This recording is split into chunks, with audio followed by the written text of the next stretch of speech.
அனைவருக்கும் வணக்கம்.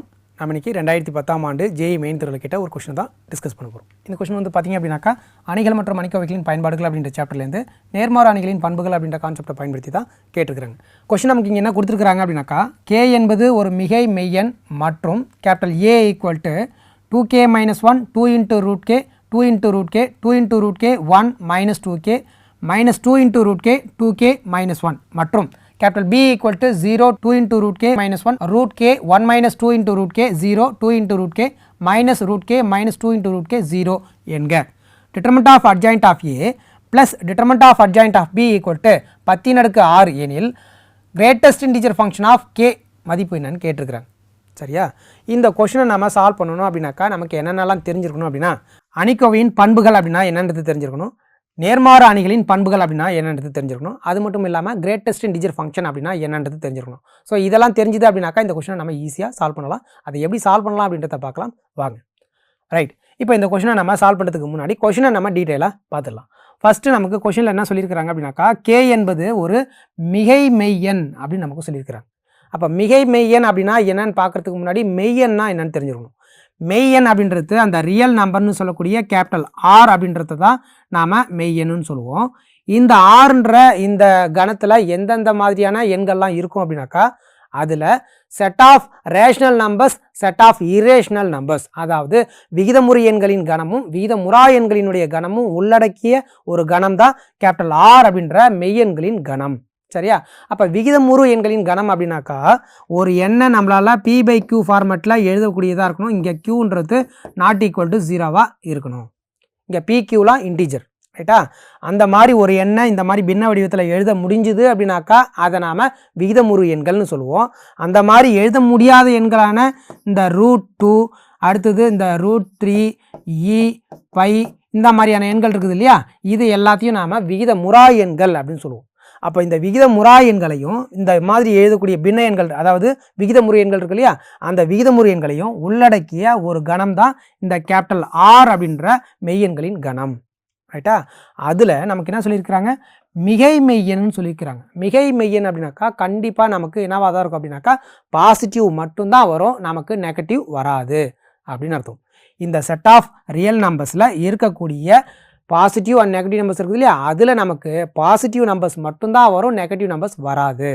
அது மாதிரி இருக்கக்கூடிய எண் தான் இந்த கே அப்படின்ற ஒரு மிகை மெய்யெண். அடுத்ததாக 2 மேட்ரிக்ஸ் கொடுத்துருக்குறாங்க, ஏன்ற மேட்ரிக்ஸு பின்ற மேட்ரிக்ஸு. இதில் நமக்கு நம்பர் ஆஃப் ரோஸ் வந்து நமக்கு 3, நம்பர் ஆஃப் காலம்ஸ் வந்து நமக்கு 3. ஸோ அதனால் இந்த அணியினுடைய வரிசையை நாம் 3/3 மேட்ரிக்ஸ் அப்படின்னு சொல்லுவோம். அதே மாதிரி இந்த பின்ற மேட்ரிக்ஸ்லேயும் நமக்கு என்னவாக இருக்குது அப்படின்னாக்கா நம்பர் ஆஃப் ரோஸ் வந்து 3, நம்பர் ஆஃப் காலம்ஸ் வந்து 3. ஸோ அதனால் இந்த அணியினுடைய வரிசையை நாம் 3/3 மேட்ரிக்ஸ்னு சொல்லுவோம். 2 மேட்ரிக்ஸ்லையுமே வந்து பார்த்திங்கனாக்கா வரிசை வந்து நமக்கு சேமாக தான் இருக்குது. அதில் நமக்கு நம்பர் ஆஃப் ரோஸும் நம்பர் ஆஃப் காலம்ஸும் நமக்கு என்னவாக தான் இருக்குது, ஈக்குவலாக இருக்குது. அதனால் 2 மேட்ரிக்ஸுமே நம்ம என்னென்னு சொல்லலாம் அப்படின்னாக்கா வரிசை 3 உடைய சதுர அணிகள் அப்படின்னு சொல்லலாம். சரியா? ரைட், அது மாதிரி ஏ ஒரு மேட்ரிக்ஸு பி ஒரு மேட்ரிக்ஸாக கொடுத்துருக்குறாங்க. என்ன கேட்குறாங்க அப்படின்னாக்கா determinant of adjoint of A plus determinant of adjoint of பியோடைய மதிப்பு 10⁻6 இருந்ததுனாக்கா இங்கே greatest integer function of K அப்படின்றது என்னன்னு கேட்குறாங்க. அப்போ நமக்கு என்ன தெரிஞ்சிருக்கணும் அப்படின்னாக்கா கிரேட்டஸ்ட் இன்டிஜர் ஃபங்க்ஷன்னா என்னன்னு தெரிஞ்சிருக்கணும். அப்போது கிரேட்டஸ்ட் இன்டிஜர் ஃபங்க்ஷன் அப்படின்றத நாம் இந்த சிம்பிளில் பயன்படுத்துவோம். Greatest integer function of X இதை எப்படி நாம் டிஃபைன் பண்ணுவோம் அப்படின்னாக்கா greatest integer function of X equal to N. இங்கே என் அப்படின்றது எதை குறிக்கக்கூடியது அப்படின்னாக்கா இன்டிஜரை குறிக்கக்கூடியது. அதே மாதிரி N less than or equal to X less than N plus 1 அப்படின்றது தான் அந்த greatest integer function of X அப்படின்றத நாம் டிஃபைன் பண்ணக்கூடியது.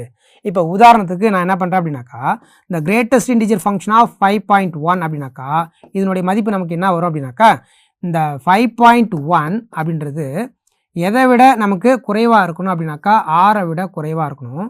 எதுக்கு ஈக்குவலாக இருக்கலாம் அல்லது எதை விட அதிகமாக இருக்கலாம் அப்படின்னாக்கா நமக்கு இந்த 5ன்ற நம்பரை விட என்னவாக இருக்கலாம், கூடுதலாக இருக்கலாம் அல்லது அதுக்கு ஈக்குவலாக இருக்கலாம். அப்படி இருந்தது அப்படின்னாக்கா எதை நம்ம எடுத்துக்கணும், என்னன்றது எடுத்துக்கணும். அப்போ அங்கே என்னன்ற இடத்துல 5 இருக்குது. அப்போ அந்த கிரேட்டஸ்ட் இன்டிஜர் ஃபங்க்ஷன் ஆஃப் 5.1னாக்கா 5 அப்படின்றது தான். ரைட்டா? சரி, இப்போ இதுவே நமக்கு நெகட்டிவில் இருக்குதுன்னு வச்சுப்போம். அப்போது கிரேட்டஸ்ட் இன்டிஜர் ஃபங்க்ஷன் ஆஃப் -5.1 அப்படின்னு இருக்குது அப்படின்னாக்கா இங்கே அதனுடைய மதிப்பு என்ன வரும் அப்படின்னு பார்த்தீங்க அப்படின்னா -5.1 இதை விட அதிகம் அப்படின்னு நம்ம பார்க்கும்பொழுது நமக்கு எது இருக்கும் அப்படின்னாக்கா -5 அப்படின்றது தான் அதிகம். இதுக்கு ஈக்குவல் அல்லது இதை விட குறைவு அப்படின்னாக்கா -6. அப்போ இங்கே என்ன நமக்கு வரும் -6 அப்படின்றது தான் நமக்கு வரும். சரியா? அப்போ கிரேட்டஸ்ட் இன்டிஜர் ஃபங்க்ஷன் ஆஃப் -5.1 அப்படின்னாக்கா -6. இங்கே இருக்கக்கூடிய எண்ணுக்கு ஈக்குவலாக வரலாம் அல்லது அதை விட குறைவாக இருக்கக்கூடிய எண்ணு வரலாம். சரியா? இப்போ இதுவே நமக்கு ஒரு முழு எண்ணாக இருக்குது அப்படின்னாக்கா கிரேட்டஸ்ட் இன்டிஜர் ஃபங்க்ஷன் ஆஃப் 2 அப்படின்னாக்கா அந்த எண்ணே தான் நமக்கு அந்த மதிப்பு வரும். ரைட்டா?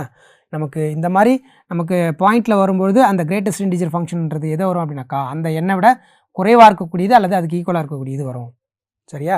அதுதான் நம்ம இங்கே greatest integer function of X அப்படின்றத நம்ம டிஃபைன் பண்ணுவோம். ரைட்டா?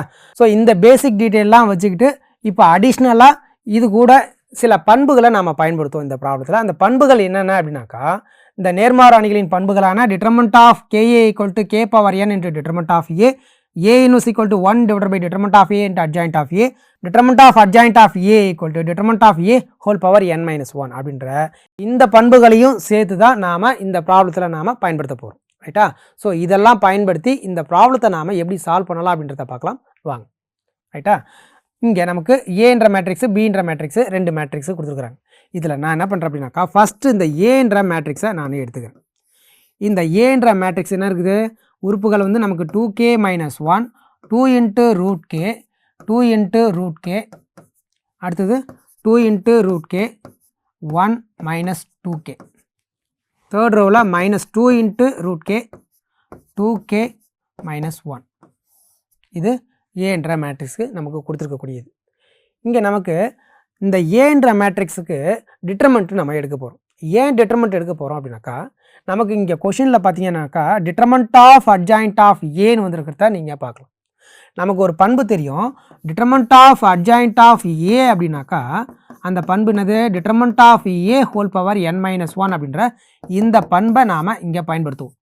இந்த பண்பை நம்ம இங்கே பயன்படுத்தணும் அப்படின்னாக்கா டிட்டர்மெண்ட் ஆஃப் அட்ஜாயிண்ட் ஆஃப் ஏவுக்கு பதிலாக determinant of A whole power n - 1 அப்படின்றத நம்ம பயன்படுத்தலாம். அதில் நமக்கு டிட்டர்மெண்ட் ஆஃப் ஏ தேவைப்படுது அப்படின்றதுனால இந்த மேட்ரிக்ஸுக்கு நான் டிட்டர்மெண்ட்டு கண்டுபிடிக்கிறேன். அப்போது determinant of A = determinant of 2k - 1, 2 × √k, 2 × √k, 2 × √k, 1, இங்கே -2k, இங்கே -2 × √k, 2k - 1. சரியா? இப்போது இதை அப்படியே நம்மளால் டிட்டர்மெண்ட் கண்டுபிடிக்கிறதுக்கு கொஞ்சம் சிரமம். அதனால் நான் என்ன பண்ணுறேன் அப்படின்னாக்கா இங்கே சில எலமெண்ட்ரி ஆப்ரேஷன்ஸை பயன்படுத்துகிறேன். அந்த எலமெண்ட்ரி ஆப்ரேஷன்ஸ் என்னென்ன அப்படின்னாக்கா இங்கே நான் ஃபஸ்ட்டு ரோ ஆப்ரேஷனை பயன்படுத்துகிறேன். எந்த ரோவில் பயன்படுத்த போகிறேன் அப்படின்னாக்கா இந்த தேர்டு ரோவில் நான் அந்த எலமெண்ட்ரி ஆப்ரேஷனை பயன்படுத்துகிறேன். தேர்ட் ரோவில் தான் பயன்படுத்தணுமா சார், வேறு எந்த ரோவிலையும் பயன்படுத்தக்கூடாதா அப்படின்ற கண்டிஷன் எதுவும் இல்லை. நம்ம எந்த ரோவில் வேணாலும் நாம் அந்த எலமெண்ட்ரி ரோ ஆப்ரேஷனையோ அல்லது எலமெண்ட்ரி காலம் ஆப்ரேஷனையோ பயன்படுத்தலாம். எதுக்கு பயன்படுத்துகிறோம் அப்படின்னாக்கா இந்த டிட்டர்மெண்ட்டை கொஞ்சம் ரெடியூஸ் பண்ணி வச்சுக்கிட்டு அதுக்கு பிறகு டிட்டர்மெண்ட் எடுத்தோம் அப்படின்னாக்கா எளிமையாக இருக்கும் அப்படின்றதுனால அந்த எலமெண்ட்ரி ஆப்ரேஷனை நான் இங்கே பயன்படுத்துகிறேன். இங்கே நான் தேர்ட் ரோவுக்கு பயன்படுத்துகிறேன். அந்த தேர்ட் ரோவில் என்ன பண்ணுறேன் அப்படின்னாக்கா R3 implies R2 + R3. அதாவது இந்த தேர்ட் ரோவில் செகண்ட் ரோவையும் தேர்ட் ரோவையும் கூட்டி இந்த தேர்ட் ரோவிலேயே நான் ஃபிக்ஸ் பண்ணுறேன். அதுதான் அந்த எலமெண்ட்ரி ஆப்ரேஷன். ரைட்டா? அப்போது நமக்கு டிட்டர்மெண்ட் ஆஃப் ஏ = என்ன வரும்? டிட்டர்மெண்ட் ஆஃப் இந்த ஃபஸ்ட்டு 2 ரோ அப்படியே தான் இருக்கும். அப்போது 2k - 1, 2 × √k, 2 × √k இது அப்படியே தான் இருக்கும். செகண்ட் ரோவும் நமக்கு அப்படியே தான் இருக்கும். 2 × √k, 1 - 2kன்றது அப்படியே தான் இருக்கும். இங்கே நமக்கு ரோ ஆப்ரேஷன் வந்து தேர்ட் ரோவில் தான் பயன்படுத்துகிறோம். எப்படி பயன்படுத்துகிறோம்? செகண்ட் ரோவையும் தேர்ட் ரோவையும் ஆட் பண்ணி தேர்ட் ரோவிலேயே நம்ம ஃபிக்ஸ் பண்ணுறோம். அப்போ இது ரெண்டுத்தையும் ஆட் பண்ணும்போது இங்கே +2 × √k, இங்கே -2 × √k 0 ஆகிடும் ஆட் பண்ணும்போது. அப்போது இந்த இடத்துல 0ன்னு வந்துடும். அடுத்தது இது ஆட் பண்ணும்போது 2k + 1 வந்துடும். அப்போ இந்த இடத்துல 2k + 1. அடுத்தது இதை நம்ம ஆட் பண்ணும்போது -2k - 1, -2k - 1 வந்துடும். மைனஸை காமனாக வெளியில் எடுத்துட்டோம் அப்படின்னாக்கா -2k + 1 அப்படின்றது இருக்கும். சரியா? இப்போ இந்த தேர்ட் ரோவிலேருந்து 2k + 1ன்றதை காமனாக வெளியில் எடுத்துடலாமா? அப்போ காமனாக வெளியில் எடுத்துட்டோம் அப்படின்னாக்கா 2k + 1ன்றது வெளியில் வந்துடும். டிட்டர்மெண்ட்டுக்குள்ளார இந்த ஃபஸ்ட்டு 2 ரோ அப்படியே தான் இருக்கும். அப்போ 2k - 1, 2 × √k, 2 × √k. செகண்ட் ரோவில் 2 × √k, 1 மைனஸ் 2k. தேர்ட் ரோவில் இந்த 2k + 1 காமனாக வெளியில் எடுத்துட்டோம். அப்போ இந்த 0/2k + 1 0 தான் வரும். அப்போ இந்த இடத்துல 0. 2k + 1 வெளியில் எடுத்துட்டோம். அப்போ 1 இருக்கும். இங்கே 2k + 1 வெளியில் எடுத்துட்டோம். அதனால் -1 இருக்கும். இந்த டிட்டர்மெண்ட்டை நான் இன்னும் ரெடியூஸ் பண்ணுறதுக்காக நான் என்ன பண்ணுறேன் அப்படின்னாக்கா காலம் ஆப்ரேஷனை இங்கே பயன்படுத்துகிறேன். ஸோ இந்த காலம் ஆப்ரேஷனில் என்னன்னாக்கா இந்த செகண்ட் காலம் இருக்கு இல்லையா, இந்த செகண்ட் காலத்தில் தான் அந்த காலம் ஆப்ரேஷனை பயன்படுத்துகிறேன். அது எப்படி அப்படின்னாக்கா C2 implies C2 + C3. அதாவது ரெண்டாவது காலத்தையும் மூணாவது காலத்தையும் ஆட் பண்ணி அது எந்த காலத்திலேயே வைக்கிறேன் அப்படின்னாக்கா இந்த ரெண்டாவது காலத்திலேயே நான் அதை ஃபிக்ஸ் பண்ணிக்கிறேன். அப்போ அது மாதிரி ஃபிக்ஸ் பண்ணும்போது நமக்கு என்ன கிடைக்கும் அப்படின்னாக்கா டிட்டர்மெண்ட் ஆஃப் A = நமக்கு வெளியில் காமனாக 2k + 1ன்றது இருக்குது. அப்போது அந்த 2k + 1 அப்படின்றது வெளியில் இருக்கும். டிட்டர்மெண்ட்டுக்குள்ளார டிட்டர்மெண்ட் ஆஃப் ஃபஸ்ட்டு காலம் அப்படியே தான் இருக்கும். என்ன இருக்கும்? 2k - 1 2 × √k 0. சரியா? அடுத்தது இதில் ரெண்டாவது காலத்தில் தான் நமக்கு ஆப்ரேஷன். அந்த ரெண்டாவது காலத்தில் ஆப்ரேஷன் C2 + C3. அப்போது செகண்ட் காலத்துலேயும் தேர்டு காலத்துலேயும் இருக்கக்கூடிய உறுப்புகளை கூட்டி அதை ரெண்டாவது காலத்துலேயும் நாம் ஃபிக்ஸ் பண்ணுறோம். அப்போ என்ன கிடைக்கும்? 2 × √k, இங்கே 2 × √k ஆட் பண்ணோம் அப்படின்னாக்கா நமக்கு 4 × √k அப்படின்னு கிடைக்கும். அடுத்து இதை ஆட் பண்ணோம் அப்படின்னாக்கா நமக்கு 1 - 2kன்னு கிடைக்கும். இப்போது இந்த இடத்துல 1 - 2k, இங்கே 1 - 1 0. ரைட்டா? அடுத்து இந்த தேர்டு காலம் அப்படியே தான் இருக்கும். 2 × √k, இங்கே என்ன இருக்குது? -2k, இங்கே -1. சரியா? இப்போ இதை நம்ம ஆஸ் யூஷுவல் நம்ம டிட்டர்மெண்ட் எடுத்தோம் அப்படின்னாக்கா நமக்கு என்ன கிடைக்கும் அப்படின்னாக்கா 2k + 1 இது அப்படியே தான் இருக்கும். இப்போ இதில் நாம் டைரெக்டாக இந்த 2k - 1 எடுத்துக்கிட்டு 2k - 1க்கு நேராக இருக்கக்கூடிய ரோ அண்ட் காலத்தை விட்டுட்டு கிராஸ் மல்டிப்ளை பண்ணணும் அப்படின்னாக்கா நமக்கு என்ன கிடைக்கும்? இதில் 2k - 1 அப்படின்றது மொதல் உறுப்பு. இதுக்கு நேராக இருக்கக்கூடிய ரோ அண்ட் காலத்தை விட்டுட்டோம் அப்படின்னாக்கா இதை மல்டிப்ளை பண்ணும்போது நமக்கு இந்த +1 -1 மாறிடும். இந்த -2kன்றது +2kன்னு வந்துடும். அப்போ இங்கே 2k - 1 வரும். ஏன்னா -1ஆல் இதை பெருக்கும்போது இந்த சைடு மல்டிப்ளை பண்ணும்போது அது 0வாக மாறிடும். அடுத்ததாக இருக்கக்கூடிய உறுப்பு நமக்கு 4√kன்னு இருக்குது. அதனுடைய இடக்குறியீடு மைனஸ். அப்போ 4 × √k அப்படி இருக்கும். இதுக்கு நேராக இருக்கக்கூடிய ரோ காலத்தை விட்டுட்டு இந்த 4 உறுப்புக்கு நாம் டிட்டர்மெண்ட் எடுத்தோம் அப்படின்னாக்கா இது பெருக்கும்பொழுது -2 × √kன்னு வந்துடும். இந்த சைடு மல்டிப்ளை பண்ணும்போது 0 ஆகிடும். அடுத்தது 2 × √k அப்படின்றத எடுத்துக்கிட்டு இதுக்கு நேராக இருக்கக்கூடிய ரோ அண்ட் காலத்தை விட்டுட்டோம் அப்படின்னாக்கா இந்த 4 உறுப்புக்கு டிட்டர்மெண்ட் எடுக்கும்போது இங்கே 0 இருக்கிறதுனால அது 0 ஆகிடும். அதனால் அதை நம்ம விட்டுடலாம். சரியா? இப்போ இந்த ப்ராக்கெட்டுக்குள்ளே இருக்கிறது நம்ம சிம்பிளிஃபை பண்ணணும் அப்படின்னாக்கா என்ன வரும்? இந்த 2k + 1 அப்படின்றது அப்படியே இருக்கட்டும். இதை நம்ம உள்ளார கொடுத்து பெருக்கணும் அப்படின்னாக்கா என்ன வரும்? 4k² - 2k, இங்கே பெருக்கும்பொழுது -2k + 1ன்னு வந்துடும். இங்கே மைனஸ் இன்ட்டு மைனஸு ப்ளஸ்ன்னு வந்துடும். இதை நம்ம மல்டிப்ளை பண்ணோம் அப்படின்னாக்கா 4 2 8 √k × √k kன்னு வந்துடும். ரைட்டா? அப்போ என்ன ஆகும்? டிட்டர்மெண்ட் ஆஃப் A = வெளியில் நமக்கு 2k + 1 இருக்குது. இங்கே ப்ராக்கெட்டுக்குள்ளார என்னென்ன வருது? இங்கே 4k², வேறு எதுவும் இல்லை. அப்போ இந்த 4k² மட்டும் ஃபஸ்ட்டில் இருக்கும். அடுத்தது k டேர்ம் பார்த்தீங்கன்னாக்கா இங்கே -2k, இங்கே -2k, இங்கே ஒரு 8kன்னு இருக்குது. இதை சப்ராக்ட் பண்ணும்போது 8k - 4kன்னு வந்துடும். அப்போ +4k. ரைட்டா? அடுத்து என்ன இருக்குது? கான்ஸ்டன்ட்டு ஒரு +1 இருக்குது. +1. So which is equal to 2k + 1 into இதை எப்படி எழுதலாம் அப்படின்னாக்கா ஷார்ட்டாக 2k + 1 ஹோல் ஸ்கொயர். இது வந்து நமக்கு இந்த a + b whole square = a² + b² + 2ab அப்படின்ற அந்த ஃபார்முலா வடிவத்தில் இருக்கிறதுனால இதை நாம் இந்த மாதிரி எழுதியிருக்கிறோம். இங்கே ஏன்றது 2k, அந்த ஸ்கொயர் கொடுக்கும்போது 4k² வந்துடும். அடுத்தது b², bன்றது 1, 1 ஸ்கொயர் பண்ணோம்னாக்கா 1 தான். 2ab, அப்போ 2 × 2k 4k × 1 4k. அப்போ இந்த டேர்மே நமக்கு கிடைக்கும். அப்போ இதை இந்த ஃபார்முலா பயன்படுத்தி 2k + 1 ஹோல் ஸ்கொயர் அப்படின்ற அந்த வடிவத்துக்கு எழுதியிருக்கும். இங்கே 2k + 1 அடுக்கு வந்துட்டு 1. அப்போது அடிமான சமமாக இருந்ததுனாக்கா அடுக்கு நம்ம கூட்டிக்கலாம். அப்போ 2k + 1 ஹோல் பவர் 3 அப்படின்னு எழுதிக்கலாம். அப்போது டிட்டர்மெண்ட் ஆஃப் A அப்படின்றது 2k + 1 ஹோல் பவர் 3 அப்படின்றத நாம் கண்டுபிடிச்சிருக்கோம். சரியா? நமக்கு இங்கே determinant of adjoint of A அப்படின்றதுக்கு ஒரு பண்பு பார்த்தோம். Determinant of A whole power n - 1 அப்படின்றது. அதுக்காக டிட்டர்மெண்ட் ஆஃப் ஏவை நம்ம கண்டுபிடிச்சோம். அதே மாதிரி இங்கே நமக்கு determinant of adjoint of B அப்படின்னு வந்திருக்கு. அதுக்கு அகைன் நம்ம அந்த பண்பு determinant of adjoint of B அப்படின்னாக்கா determinant of B whole power n-1 அப்படின்ற பண்பை நம்ம பயன்படுத்த முடியும். அதுக்காக இங்கே கொடுத்துருக்கக்கூடிய பின்ற மேட்ரிக்ஸுக்கு நம்ம டிட்டர்மெண்ட் ஆஃப் பி அப்படின்றத நம்ம கண்டுபிடிக்கணும். அப்போ என்ன ஆகும்? Determinant of B equal to determinant of என்ன இருக்குது 0 2 into root K minus 1 root K 1 minus 2 into root K 0 2 into root K minus root K அப்புறம் மைனஸ் 2 இன்ட்டு ரூட் கே இங்கே 0. அப்போ determinant of B equal to என்ன வரும்? இதில் மொதல் உறுப்பு நமக்கு 0ன்னு வந்திருக்கிறதுனால அந்த 0க்கு நேராக இருக்கக்கூடிய ரோன் காலத்தை விட்டுட்டு இந்த 4 நம்பருக்கு டிட்டர்மெண்ட் எடுத்தாலும் மல்டிப்ளிகேஷனில் 0 இருக்கிறதுனால அந்த டேர்ம் ஃபுல்லாகவே 0 ஆகிடும். அதனால் அதை விட்டுடலாம்.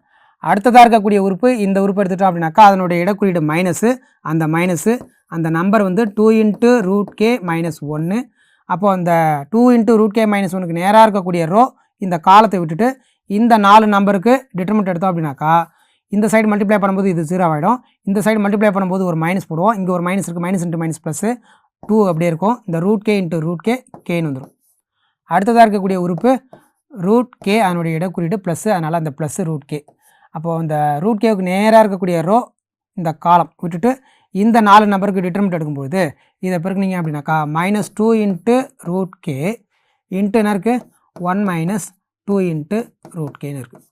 இந்த சைடு இதை மல்டிப்ளை பண்ணும்போது 0 ஆகிடும். சரியா? அப்போது நமக்கு minus 2k into 2 into root K minus 1 இருக்கும். இந்த ரூட் கே பெருக்கும்போது நமக்கு கேன்னு வந்துடும். அப்போது மைனஸ் 2 இன்ட்டு கேன்னு வந்துடும். இங்கே ப்ராக்கெட்டில் நமக்கு பாருங்கள் 2 இன்ட்டு ரூட் கே மைனஸ் 1 இருக்குது. அது மாதிரி இதை கொண்டு வரணும் அப்படின்னாக்கா மைனஸை காமனாக வெளியில் எடுத்துலாமா? அப்போ இங்கே வெளியில் ஒரு மைனஸ் இருக்குது, மைனஸ் இன்ட்டு மைனஸு ப்ளஸ்ஸு. அப்போ இதில் மைனஸை காமனாக வெளியில் எடுக்கும்பொழுது இந்த மைனஸ் டேர்ம் வந்து நமக்கு ப்ளஸ் டேர்மாக மாறிடும். இந்த ப்ளஸ் டேர்ம் வந்து நமக்கு மைனஸ் டேர்மாக மாறிடும். சரியா? இப்போ இதில் பாருங்கள் plus 2k into 2 root K minus 1, இங்கே minus 2k into 2 root K minus 1 இருக்குது. அப்போ இது ரெண்டுத்தையும் நம்ம சப்ராக்ட் பண்ணும்போது 0ன்னு வந்துடும். அப்போ determinant of B equal to 0 அப்படின்னு நமக்கு கிடைக்கும். சரியா? ரைட். இப்போது டிட்டர்மெண்ட் ஆஃப் ஏவோடைய மதிப்பும் கண்டுபிடிச்சிட்டோம், டிட்டர்மெண்ட் ஆஃப் பியோடைய மதிப்பும் கண்டுபிடிச்சிட்டோம். அப்போது இங்கே கொடுத்துருக்கக்கூடிய இந்த கண்டிஷனை நம்ம பயன்படுத்தணும் அப்படின்னாக்கா என்ன இருக்குது? Determinant of adjoint of A plus determinant of adjoint of B equal to 10⁻6. இப்போ இந்த டிட்டர்மெண்ட் ஆஃப் அட்ஜாயிண்ட் ஆஃப் ஏன்றத நம்ம என்ன கண்டுபிடிச்சிருக்கோம்? டிட்டர்மெண்ட் ஆஃப் ஏன்னு கண்டுபிடிச்சிருக்கோம். அது வந்து 2k + 1 ஹோல் பவர் 3ன்னு கண்டுபிடிச்சிருக்கோம். அப்போது அதுக்கு பதிலாக இங்கே சப்ஸ்டியூட் பண்ணும்போது, ஏன்னா இந்த டிட்டர்மெண்ட் ஆஃப் அட்ஜாயிண்ட் ஆஃப் ஏக்கு பதிலாக நாம் அந்த property determinant of A whole power n-1 போடுவோம் இல்லையா? இங்கே n அப்படின்றது இந்த அணியினுடைய வரிசை. இந்த அணியினுடைய வரிசை நமக்கு என்னென்னு தெரியும்? 3ன்னு தெரியும். அப்போ 3 - 1 2 ப்ளஸ் அதே மாதிரி இங்கே determinant of B whole power n-1, என்னன்றது பின்ற அணியினுடைய வரிசை. அப்போ இங்கே நமக்கு பின்ற அணியினுடைய வரிசை 3, அப்போ 3 - 1 2, அப்போ ஈக்குவல் டு 10⁻6. டிட்டர்மெண்ட் ஆஃப் ஏன்றது நம்ம என்ன கண்டுபிடிச்சிருக்கிறோம்? 2k + 1 ஹோல் பவர் 3ன்னு கண்டுபிடிச்சிருக்கோம். அதனுடைய அடுக்கு இங்கே என்ன இருக்குது? 2ன்னு இருக்குது. டிட்டர்மெண்ட் ஆஃப் பின்றது என்ன கண்டுபிடிச்சிருக்கோம்? 0. அப்போ இந்த டேர்ம் ஃபுல்லாக 0 ஆகிடும். ஈக்குவல் டு இந்த 10⁻6ன்னு இருக்கும். அப்போ அடுக்கு நாம் பெருக்கிக்கிட்டோம் அப்படின்னாக்கா என்ன வரும்? 2k + 1 ஹோல் பவர், இங்கே அடுக்கு என்ன இருக்குது? 3, இங்கே 2, அப்போ பெருக்கும்பொழுது 6 ஈக்குவல் டு 10⁻6. அப்போ இங்கே அடுக்கு 2 நமக்கு ஈக்குவலாக இருக்கிறதுனால இதை நம்ம ஈக்குவேட் பண்ணிக்கலாம். அப்போ 2k + 1 ஈக்குவல் டு 10 அப்படின்னாக்கா 2k equal to 9, k equal to 9/2. 9/2னாக்கா உங்களுக்கே தெரியும் 4.5. சரியா? கேவுடைய மதிப்பு என்னது? 4.5. ஆனால் இங்கே கேட்டிருக்கிறது என்னது? Greatest integer function of k. அதாவது greatest integer function of k equal to greatest integer function of 4.5 அப்படின்னா என்ன வரும்? நமக்கு 4 அப்படின்றது தான் அதனுடைய மதிப்பாக கிடைக்கும். அப்போ greatest integer function of K அப்படின்ற இதனுடைய மதிப்பானது 4 அப்படின்றது தான் நமக்கு சரியான விடை. சரியா? அப்போது கிரேட்டஸ்ட் இன்டிஜர் ஃபங்க்ஷன் ஆஃப் கேவுடைய மதிப்பானது 4 அப்படின்றது தான் நமக்கு சரியான விடை. ஸோ இந்த கொஸ்டின் உங்களுக்கு ஈஸியாக புரிஞ்சிருக்கும்னு நான் நினைக்கிறேன். மீண்டும் அடுத்த கொஸ்டின் டிஸ்கஷனில் சந்திப்போம். தேங்க்யூ.